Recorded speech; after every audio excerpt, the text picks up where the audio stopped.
Oo, siya man na siya rin. Oo, siya pangalan niyo mo? Ayaw sige, tuslok, kung siya matuslok kung diha. Nawala tuloy ako. Okay, magandang hapon po sa inyong lahat at ako'y natutuwa na mabigyan ng pagkakataon na mag-perform sa inyo to share the gift of laughter. Ayan. Salamat po at sa pag-suporta ninyo. Alam ko malungkot ang buhay dito, malayo sa pamilya nyo. Eh, choice nyo yan eh.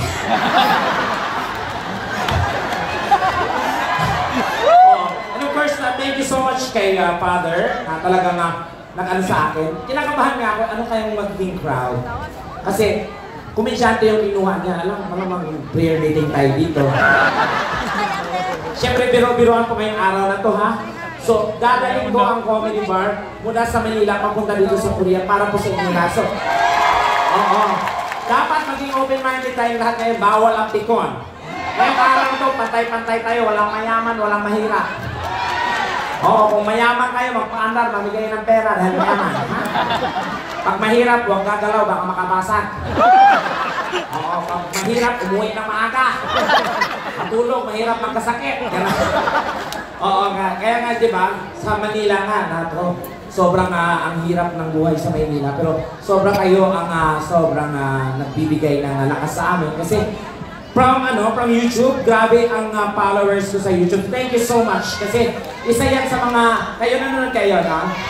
Oo. Sa mga nanonood, pasensya na kayo guys, hindi na ako makabalik sa Wawawi. Buntis po ako. Oo. Nung napacheck up ako, jacket yung laman. Oo. Kaya nga, ay, bakit po? Ano nga sa'yo? Ang laban na to. Si tatay, utawin na tawin lang naka-red light. Pilipino ba yan? Koreano? Ay, Koreano, ano nga sa'yo? Kung anong sa'yo, yun nilang akin. Oo, maraming gwapo dito, no? Naku, maya-maya magpapalaro ako, ha? Asan yung mga pare dito? Taas yung kamay. Kumain? Ay, buti na makapagpalahura tayo. Anong gusto nyo? Medyo matino or medyo may magka-witty-witty? Witty-witty? Dali. May tugtog pa tayo dyan, DJ? Makakampani mo ba ako ng tugtog? Ngayon wala kang maibigay. Wala kang tugtog? Ano gusto? Provided na naman yung tugtog. Wala yung pang-pamper lang sounds, wala. Ha? Yun, napabayaan ko na nga ito eh. Oo. Naniniwala ba kayo maganda? Bumalapak na naniniwala. Laganap ang droga dito ah. Hindi ako naniniwala dyan, no? Oo, sanay na ako. Pag isinabayan niya ako ng pangit, maswerte ako kahit pangit ako, ganito ako. Maswerte pa rin ako. Oo. Kasi kung naging lalaki talaga ako, ganito yung tsura ko, malamang kriminal ako ngayon. Agaw, cellphone gang, gano'n. Kung naging babae man ako, mas malamang miserable ang buhay ko, ha? Malamang virgin ako for life. Walang magtatakang titira sa akin. Kung meron man pahinante, gano'n. Construction worker, nako! Ayaw ko ng construction worker, pag nagka-boy na akong construction worker, magkakaanak kami simento. Kasi silang palang bayanin na kagad. Oo, nakakatuwa ka nung kwento sa akin ng nanay ko. Alam mo ba anak, nung pinanganak kita, nasampal ako ng kumadrona. Sabi ng kumadrona, okay, Mrs. Iri. Paglabas ko, sinampal kagad ng kumadrona. Mrs. sabi ko, Iri, hindi dumi. Gano'n. Nakakatuwa yung nanay ko. Tapos yung mga gwapo dyan, ha? Oo. Magpapalaro ako maya sa mga boys. Ganyan. Ano na? Maraming gwapo? Marami din naman kamukha ko eh. Ayaw ko magturo, baka mga late. Ha? Picture ba yan? Video? Video, o di. Galaw-galaw. Worldwide, hello world. Tapos welcome natin yung ating mga board of judges. Ayan. Lalo na si Madam, oh. Wow, ang taray ng bangs, nakapungso eh. Madam, anong pangalan niyo po, Madam? Lily. Si Ma'am Lily, ano pong work mo dito sa Korea? Department of Tourism. Saan yan? Department of Tourism. Ayan. Nice to meet you, Madam. Tapos ikaw naman, Ma'am, yung nakapungso yung bangs. Anong name niya po? Aleli. Congressman yan. Kaya pala ang ganda ng loob ko sa'yo, Madam. Ito ba? Congressman? Diyos ko, kaya pala, Diyos ko, nakasala yung nanay ko, Ma'am. Oo. ko, tutubusin ko na nga, hindi na makahinga sa silupin. Saan? Congressman dito sa Korea? Ex na? Bakit may congressman na dito? Parang Filipino community? Eh talaga? Ang gaan-gaan ko ng loob. Ang mayaman talaga. Tsura pala mukhang nananampal ng katulong to. Oo. Wala ka bang katulong? Hindi, sampalin mo yung sarili mo. Charas, biro lang po. Tapos si Sir, asawa niya po. Yeah! Kaya pala nakahawak ka na sa utong, Sir, ha? Pasimple ka lang, Sir, ha? Kaya pala nakagano, pinakaligot na pala. Any talo? Mag-asawa po kayo? Okay. Ganun talaga pag may-asawa, medyo nagkakalabuan na. Kasi ang relasyon kasi sa babae, parang mga ulam niya. Pag ganyan mag-asawa, si Sir, di mo maiwasan may chicks yan. Pag may chicks yan, may kabit pa yan. Ang tawag sa mga babae daw, kasi tabi, ulam daw po. Pag ang chicks, ang tawag niyang bulalo. Masarap higupin habang mainit. Ang kabit, ano yan, paksiw. Pang isang linggo. Yung asawa, alam mo ba ang asawa? Sardinas.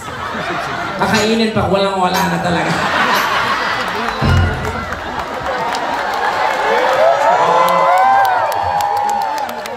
Pero dito pa naman, si Sir mukhang maloko pa naman to, oh. Faithful ka naman sa asawa mo, Sir? So far, yes. Alam mo, madam, palatandaan para malaman mo pag nagloko si Mister. Pag umuwi lang ng 10 oras ng gabi, ay naku, magkabahan ka na. Maglagay ka agad ng batya, punuin mo ng tubig. Tapos mahuba rin si Mister. Palublubin sa batya. Pag may lumutang, ay walang lamang niya.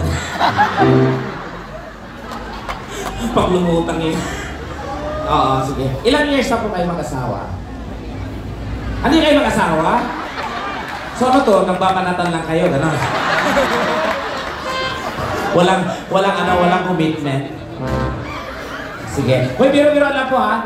Lahat po nang namumutawi sa bunganga ng bakla ay biro lamang po, ha? Kasi I've been in the business for 12 years, kahit sino po nabibiro ko. Wala pong pakialam. Kasi alam ko, biro-biroan lang. Actually, si Duterte, nagpunta sa comedy bar yan. Sa harap talaga, Talagang nilait ko. Kundi ko, mukha kang buang. Sige kang mumura sa TV. Ang pangit na pakinggan. Sabi ni Digong, okay lang na, okay lang. Digong, comedy bar to, biro-biroan lang, ha? Okay, nagbigay pa ng tip sa akin. Binigyan ako 20,000. Maya-maya, pagdating ko sa dressing room, nagre-ring yung cellphone ko. Tumatawag yung nanay ko. Anak, sinong biniro mo dyan? Yung tatay mo, dinukot.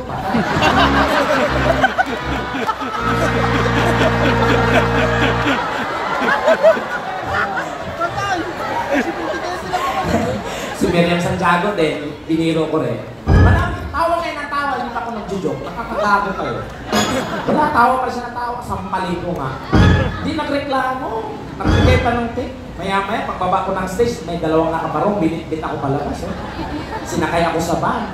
Piniringan yung mata ko, dinala ko sa liblib na lugar. Maya-maya, nakita ko si Miriam pagbukas, nakatutok ba rin. Sabi niya, Tekla, joke lang din. Buhay ko biniro. Kailangan ko ng kailangan ko ng mga lalaki. Dahil maglalaro tayo. Ha? Father! Sino ba mga game dito, Father? Guys, sa mga once in a lifetime na to, makipagbiroan kayo sa akin para masaya. Kailangan ko ng ng 8 akyat sa stage. Ano ba yan? Mga kamukha ko din ang kinukuha nyo. Sige, wala bang matino-tino? Okay, yung magwapo-wapo naman. Okay, akyat. Sino na ko? Guys, playtime na to. Halika, kuya. Hey! Pagpawalan sa kalay. Okay, kulang pa ng pakialam.